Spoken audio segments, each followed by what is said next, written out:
रघु का जन्म मुंबई की एक झुग्गी बस्ती में हुआ था। उसका परिवार बेहद गरीब था।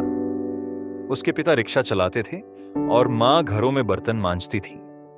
3 भाई बहनों के बीच रघु सबसे छोटा था।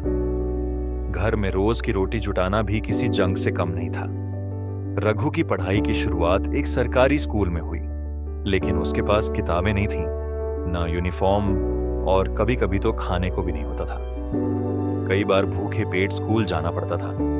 क्लास में बच्चे उसका मजाक उड़ाते, उसकी फटी शर्ट और घिस्से जूते सबको चुभते थे, लेकिन रघु को इन सब से फर्क नहीं पड़ता था।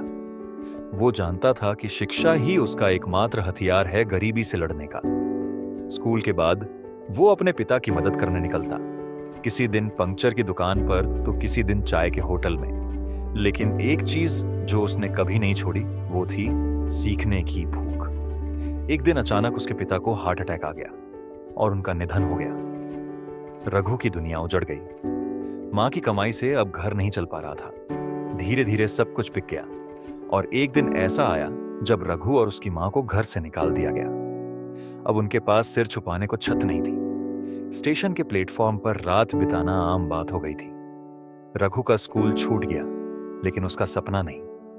वो स्टेशन की बेंच पर सोता और अगली सुबह फिर काम की तलाश में निकल जाता।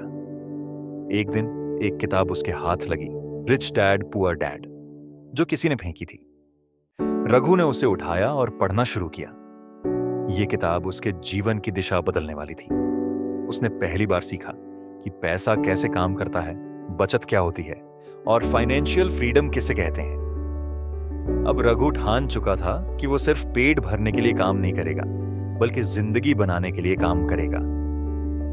उसने छोटे मोटे कामों से कुछ पैसे जमा किए और स्टेशन पर चाय बेचने का ठेला लगाया। उसकी चाय में कुछ खास बात थी, मेहनत, ईमानदारी और मुस्कान। धीरे धीरे उसकी चाय की दुकान मशहूर होने लगी। वो हर ग्राहक को नाम से बुलाता, उनकी पसंद जानता और उन्हें अपना समझता। ग्राहक उसके व्यवहार से प्रभावित होते और रोज आने लगे। रघु ने हर दिन कुछ पैसे बचाने शुरू किए। वो अब YouTube पर बिजनेस वीडियो देखता, फ्री ऑनलाइन कोर्स करता और सफल लोगों की बायोग्राफी पढ़ता। एक दिन एक IT कंपनी के कर्मचारी ने रघु से कहा, तुम्हारी चाय सबसे बेस्ट है, लेकिन तुम्हें डिजिटल होना चाहिए। रघु को यह बात समझ नहीं आई, लेकिन उस कर्मचारी ने उसकी मदद की। उसने एक इंस्टाग्राम पेज बनाया, रघु चाय वाला, और उसकी चाय की तस्वीरें पोस्ट की। सोशल मीडिया पर उसका कंटेंट वायरल होने लगा। पढ़ा लिखा चाय वाला, डिजिटल चाय वाला जैसे नामों से उसे पहचान मिलने लगी। एक YouTube व्लॉगर ने उस पर वीडियो बनाया जिसने लाखों व्यूज बटोर लिए। अब रघु का नाम लोगों की जुबान पर था। 1 साल के भीतर रघु ने अपने पहले ठेले से 2 और ठेले खोल लिए। उसने 4 और लड़कों को रोजगार दिया जो कभी उसी की तरह सड़क पर सोते थे। रघु अब सिर्फ पैसे नहीं कमा रहा था, बल्कि जिंदगियां बदल रहा था। फिर उसने एक कदम और बड़ा उठाया।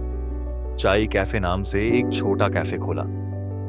लकड़ी की सादगी, दीवारों पर प्रेरणादायक कोट्स और हर कप पर लिखा होता था, सपने सड़कों से भी शुरू हो सकते हैं। लोग दीवाने हो गए। युवाओं का हुजूम उसके कैफे में आने लगा। मीडिया में इंटरव्यू छपने लगे, टीवी शो से बुलावे आने लगे।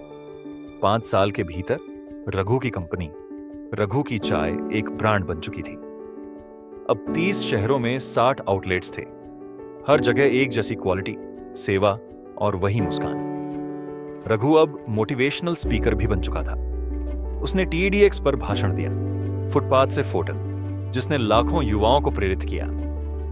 उसने एक फाउंडेशन शुरू किया, ड्रीम फ्रॉम स्ट्रीट्स, जो सड़क पर रहने वाले बच्चों को शिक्षा, खाना और रोजगार की ट्रेनिंग देता था। उस दिन रघु की मां, जो अब व्हील चेयर पर थी, उसके ऑफिस आई, 12वीं मंजिल पर एक आलीशान बिल्डिंग में। उन्होंने जब अपने बेटे के ऑफिस के बाहर बोर्ड देखा, founder and CEO Raghunath Pawar, तो उनकी आंखों से आंसू बह निकले। रघु, तू वही है ना जो कभी स्टेशन की बेंच पर सोता था? रघु मुस्कुराया, हाँ मां, लेकिन अब सपने जगाते हैं, नींद नहीं। रघु की कहानी हमें बताती है कि इंसान की शुरुआत चाहे कितनी भी खराब क्यों ना हो, उसका अंत शानदार हो सकता है।